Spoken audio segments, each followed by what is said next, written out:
Hi,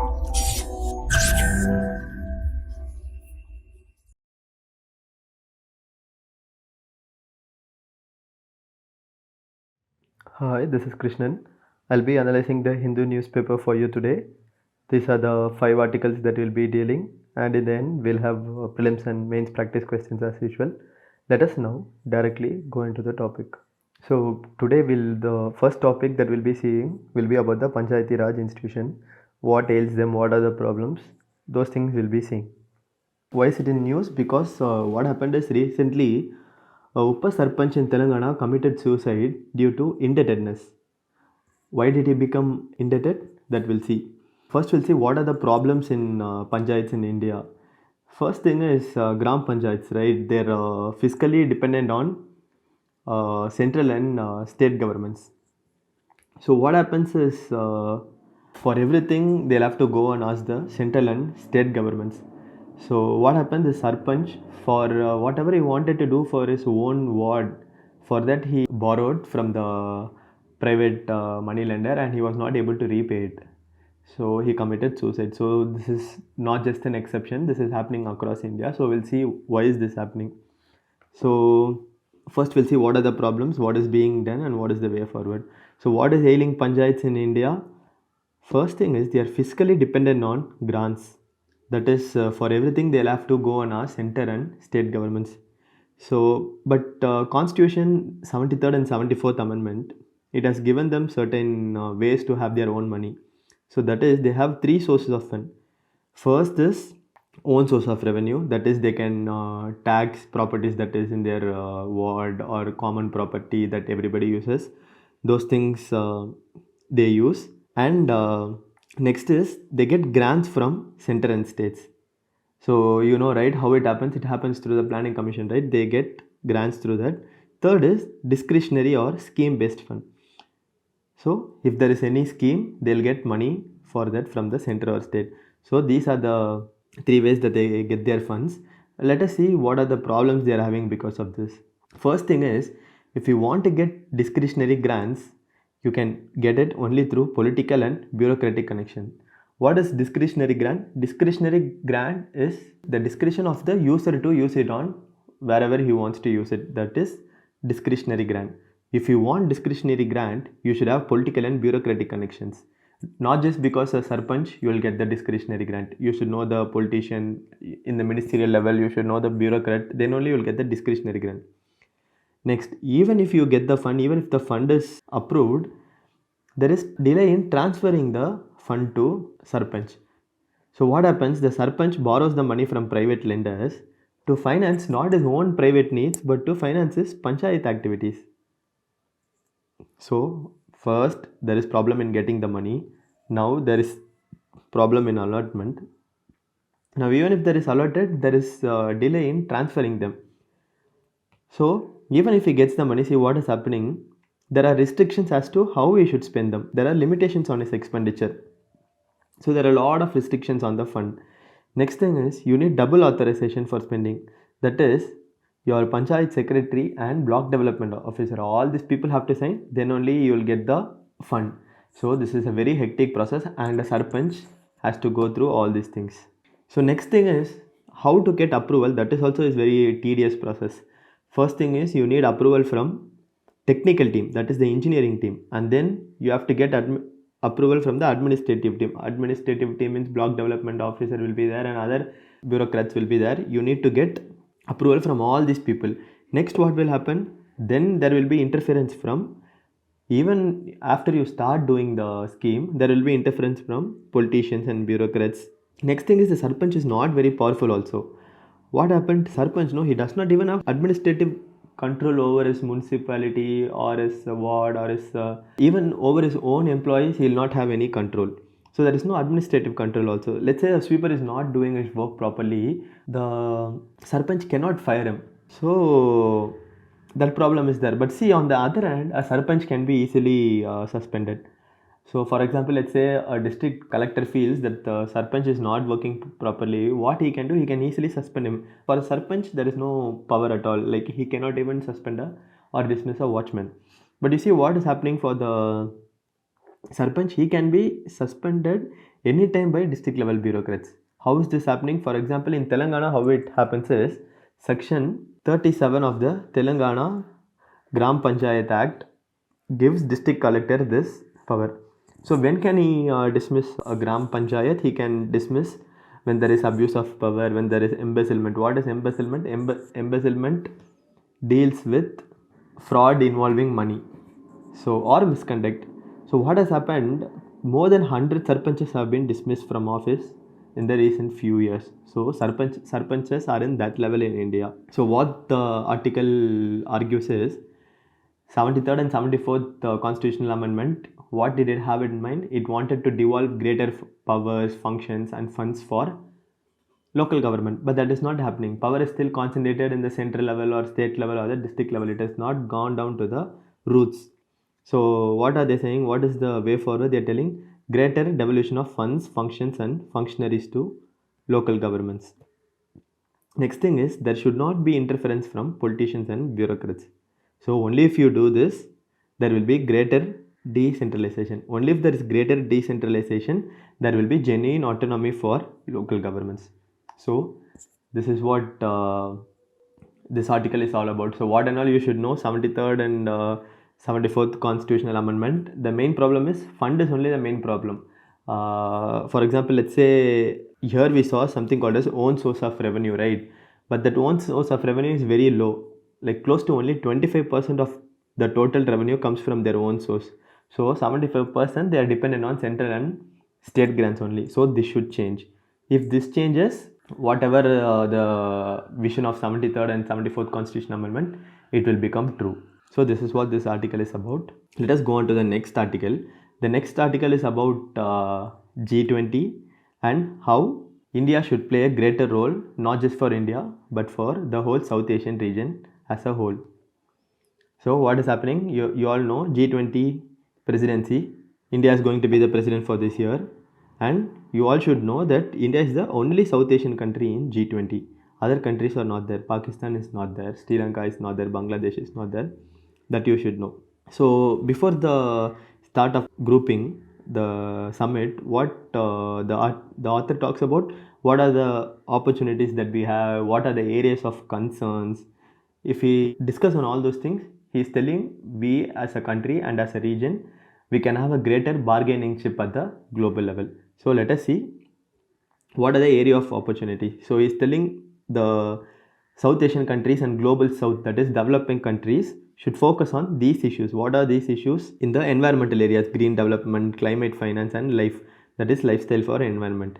Next is inclusive and growth, resilient growth. What is resilient growth? Let's say if there is a natural disaster, you should be able to rise above it, right? You should come against it. That is resilience. So you should work on those things. You should work on sustainable development goals. You all know about sustainable development goals, right? There are 15 sustainable goals which should be achieved by 2030. So the author is telling you should speak on those areas. Technological transformation, digital public infrastructure. Next, we need multilateral reforms. And finally, women-led development. The author is telling these are the areas that India as well as South Asia as a region and the developing countries should focus on.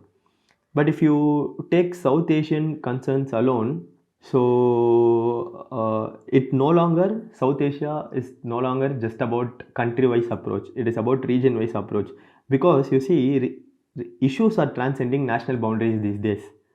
What is happening? Inflation in Sri Lanka, it has gone to 64.3%, and food price has risen to 84.6%.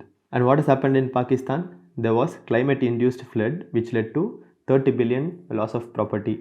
And fuel price in Bangladesh, it increased to a great extent. How did it fuel price increase? Because of inflation increase. How did this all happen? Because of the Russia-Ukraine war.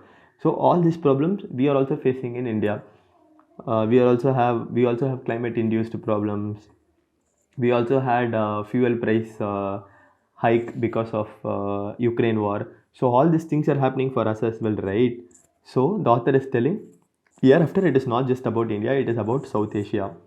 So what he is telling, what India must do from here on, it is telling India should promote collective action on economic stability and peace in the South Asian region.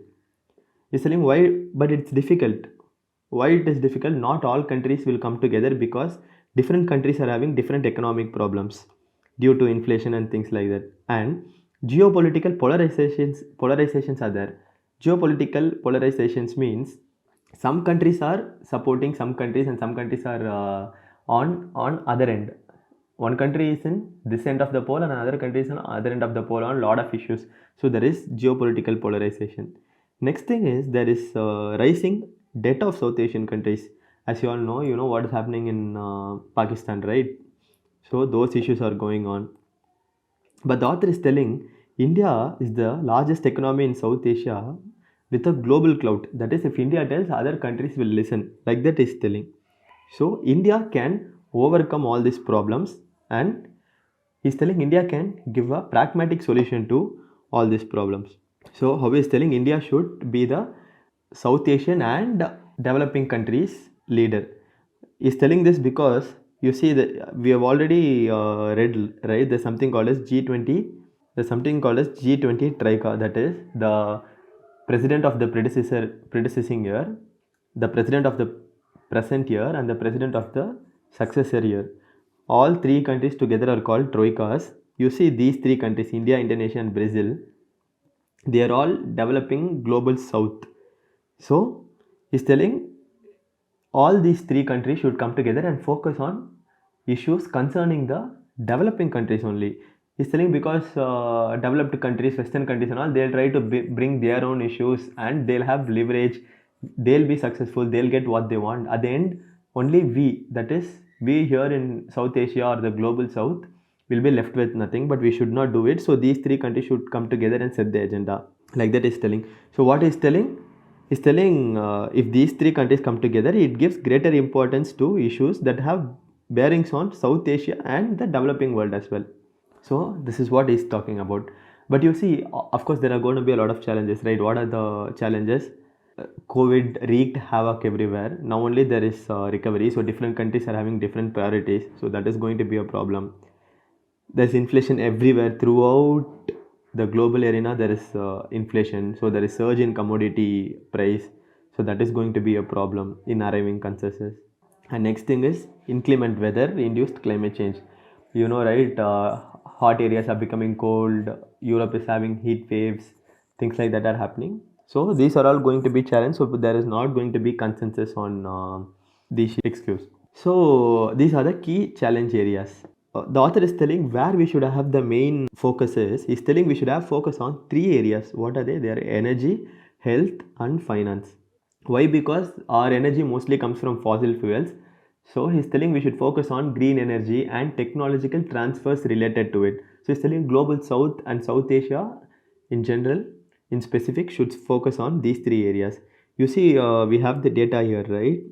So in South Asian countries, energy from fossil fuels, we emit a lot of energy from fossil fuel, right? So 63% of these emissions are greenhouse gas emissions. So that is a bit dangerous, right? So he's telling we should focus on these areas. And see, 70% of Bangladesh's energy need is met through liquefied natural gas. And you see, in India, 70% of India's electricity comes from coal. So these are all these are going to be very detrimental to our own future in the long run. So it's telling green transition is the topmost priority. So India and these developing countries should focus on getting tech transfers and things like that. So next, what is saying, we should focus on improving health infrastructure. So you know, right, primary health, secondary health, tertiary health. In those areas, South Asia as a whole has problem. We have lack of doctors and all those things. So we should focus on health infrastructure. Next thing is, we already saw technology transfers. Most important is financial aid for loss and damages. How is this happening? This happens through climate change. We are having incessant rains. Because of that, there's a loss to life and property. Because of that, we are having a lot of financial losses. For this, developed countries should give us aid. So that is financial aid. So we should bargain hard on these areas. Next, what they are telling is, in South Asia, we should there should be reforms in multilateral organizations and development finance institutes, because these institutes are generally are corrupt ridden and they are not efficient. So they are telling we should focus on reforming these institutes. So he's telling if you do all this, we have a very bright future, because our motto is for G20 presidencies Vasudhaiva Kudumbakam, right? One world, one people, one future, and things like that. So our future is one, our shared destiny is the same. So we should focus on these things. So what is the conclusion that they are drawing? They are telling South Asian countries and global South countries look up to India to represent their interest. Of course, right? Our economic clout is increasing, our geopolitical reach is increasing. So they are all looking up to us. So we need to be very careful, because people are now losing faith in multilateral groups. People are focusing on regional groups. Multilateralism is under threat. So we should be very careful, because developing countries, whenever they negotiate in these areas, right, in development, trade, climate action, energy transition and digital transformation and all, they'll have upper hand and they'll get what they want. So India should be very careful, and it should create a win-win situation. Global South and South Asian countries also should be very happy with the outcome. So we should tell what their problems are, and we should be very careful in the negotiations, so that a pragmatic solution is arrived to all our problems. So these are the areas that we should focus on. So what we saw how India is representative of the South Asian and global South as a whole, and what are the areas that we should focus on, and where we should put more effort to get things done. And mostly it should be the climate and energy transition and financial aid for loss and damage. So these are the areas that we should focus on. G20 is what these authors are trying to say. So this is what this article is about. Let us now move on to the next article. So this article is about how exports have gone down in the month of December. So what is the data we are getting? Steepest fall in Indian exports in December 2024. And what is alarming is it is the lowest in 2 years. So what happened? What happened this year is only $34.5 billion were shipped, which is 12.2% lower than the previous year. So why did this happen? Of course, it will not be just restricted to domestic issues. This decrease happened because of global headwinds. What are the global reasons? There is recession throughout Europe and US. There is COVID situation in China. You are seeing all those news, what is happening in China. And there is inclination towards protectionism in some market. What is protectionism? That is, markets are closing and they are not allowing other countries to come in. That is protectionism. So because of that, exports have gone down. And most importantly, what we are doing year on year comparison, right? What is year on year comparison? We'll compare December 2022 with December 2021. In December 2021, what happened? 39.3 billion. But in December 2022, only 34.5 billion, right? Why this happened? Because this, you see, this was immediately after lockdown restrictions were lifted. So a lot of people were willing to spend, a lot of economic activity was sticking. So people are willing to buy more. Now, because of recession and inflation and other things like that, the compared to December 2021, in December 2022, exports have gone down. So they're telling so they're telling this is normal only. Because you're comparing it with December 2021, you feel like there is a fall. But that is not something to be very alarmed to be like that, the editorial is arguing. So there are other reasons for this. What is this? So the other reason for fall in exports. What are the other reasons? First thing, we already saw there was increasing inflation, and we have geopolitical tensions due to Ukrainian war. And what happened after COVID lockdown? There was picking up in the growth trajectory, but now slowly the trajectory is coming down. So these are the other reasons apart from what we discussed before. So what they are telling is this is not much to worry about, because December 22, of course, if you compare it to December 2021, it was low only, but it is better than October and November of the same year. And they are telling even in India, imports reduced by 3.5%. And they're telling exports are still 9.1% higher than a year ago. So they have come, but still they are 9.1% higher than a year ago. They have come down, but they are still high only. But in future, we have some concerns. What are the concerns? So a lot of purchasing manufacturer indexes and things like that institutes, they are telling this is going to be continuing in this current quarter. No, it will face more difficulties because export orders are very slow for the past 5 months. So that is going to be one problem. Next, this current quarter, it will have more problems. Exports will shrink. So why they are telling this? Because in US itself, retail sale has seen a very sharp decline in the last 12 months. Where in US itself, if the retail sale is like that, how retail sale is, US is the topmost destination for Indian exports, right? So what the retail sale, where it is coming from? It is coming from India. So if the retail sale has gone down, it will affect India only because our production is based on what consumers in US want. So if the retail sale has gone down, Indian exports will also get hit. And the most worrying thing is China is slowly recovering from COVID and they'll also get into the market and they'll be competitive. Already there is shrinkage in the exports. We are not exporting much because of all those reasons that we discussed above. But now if China is also coming into the picture, our exports will go down. So these are the future concerns. So this is what this article is arguing about. There's not much to worry about, but at the same time in future we are going to have these problems. So this is what this article is trying to tell. So what the government has done, the government has taken few initiatives. What it does is, there's something called duty remission scheme, right? For exporters will get tax rebates and all.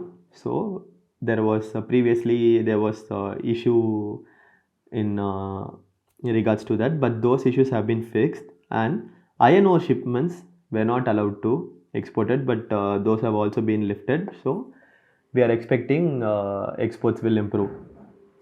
But the editorial is telling these are not these are okay, but we need to do more. We need macro and immediate micro action to increase the exports.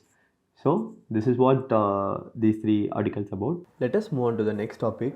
Here we'll see how government policy is stalling the production of biodegradable plastics.